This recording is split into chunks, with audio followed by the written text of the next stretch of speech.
प्रेरणादायक कहानियाँ ग्रुप के यूट्यूब चैनल में आज की कहानी है डेढ़ टिकट।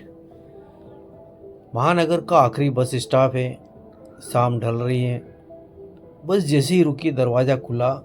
नीचे खड़े एक बुजुर्ग देहाती सज्जन ने हाथ बढ़ाया और डगमगाते कदमों से बस में चढ़े। एक हाथ से सहारा लिया और दूसरे हाथ में क्या था पता है? भगवान गणेश की एक बेहद मनोहर बाल स्वरूप वाली मूर्ति। बस में पैर रखने की भी जगह मुश्किल से बची थी। बुजुर्ग मूर्ति को सीने से लगाए खड़े रहे। कंडक्टर ने जब ये देखा तो अपनी सीट छोड़कर बोला, दद्दा आप बैठ जाइए। दद्दा मूर्ति को प्यार से पेट से सटाकर उस सीट पर बैठ गए। अब क्या था? कुछ ही मिनटों में वो प्यारी सी बाल गणेश की मूर्ति सबका आकर्षण बन गई। कोई श्रद्धा से हाथ जोड़ने लगा, कोई नजरें टिकाए मुस्कुराने लगा। कंडक्टर टिकट काटते हुए उनके पास पहुंचा और बोला, कहाँ जा रहे हो दद्दा? दद्दा ने मूर्ति संभालते हुए धोती की अंटी से पैसे निकालने की कोशिश की, लेकिन हाथ कांप रहे थे। कंडक्टर मुस्कुराया, अभी रहने दो, उतरते समय दे देना। दद्दा ने चैन की सांस ली और मूर्ति को और कसकर सीने से लगा लिया।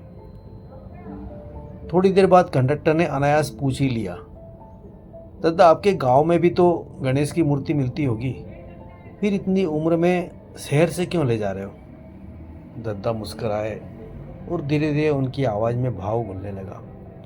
बेटा हाँ, गांव में भी मूर्तियां मिलती है, पर ऐसी नहीं। देखो कितनी प्यारी, कितनी जीवंत है ये। असल में कहानी है। सभी यात्री चुप हो गए। दद्दा आगे बोले, हम पति पत्नी को भगवान ने संतान सुख नहीं दिया। बहुत इलाज कराए, तंत्र मंत्र सब किए, पर जब किस्मत कोई मंजूर ना हो तो इंसान मान लेता है।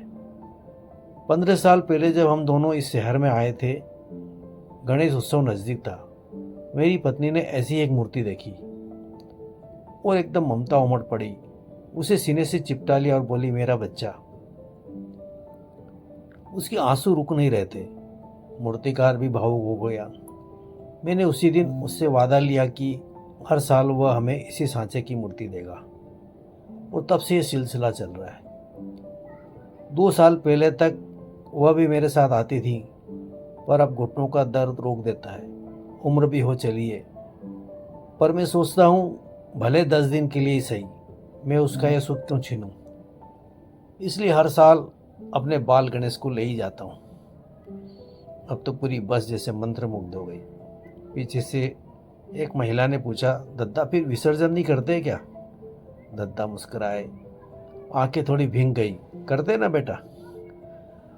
विधिवत पूजा के बाद विसर्जन तो जरूरी है, पर उन 10 दिनों में मानो पत्नी का मातृत्व छलक पड़ता है।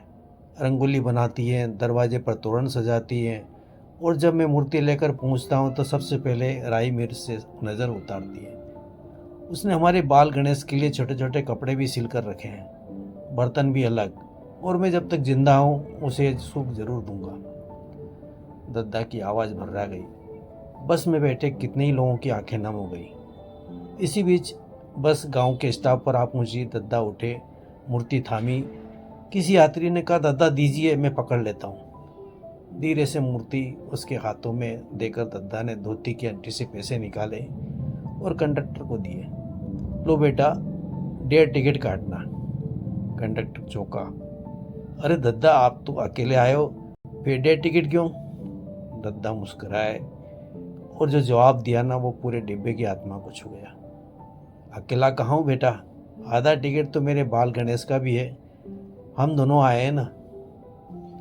सारी बस स्तब्ध रह गई। जाने कितनों ने सिर झुकाकर श्रद्धा से हाथ जोड़ लिए, और दद्दा वो भी अपने बाल गणेश को बच्चे की तरह दोनों बाहों में समेटे तेज कदमों से पगडंडी पर उतर गए। दोस्तों, ये कहानी सिखाती है सच्चा भाव, सच्चा प्यार मिट्टी को भी जीवंत कर देता है। बुद्धि चाहे मिट्टी की हो, लेकिन जब उसमें मन का वात्सल्य बहता है तो हमारे लिए भगवान से भी बढ़कर बन जाती है। आपने ग्रुप के यूट्यूब चैनल को अभी तक सब्सक्राइब नहीं किया हो तो अवश्य कर लें, ताकि आपको कहानियाँ नियमित मिलती रहे। जय जिनेंद्र।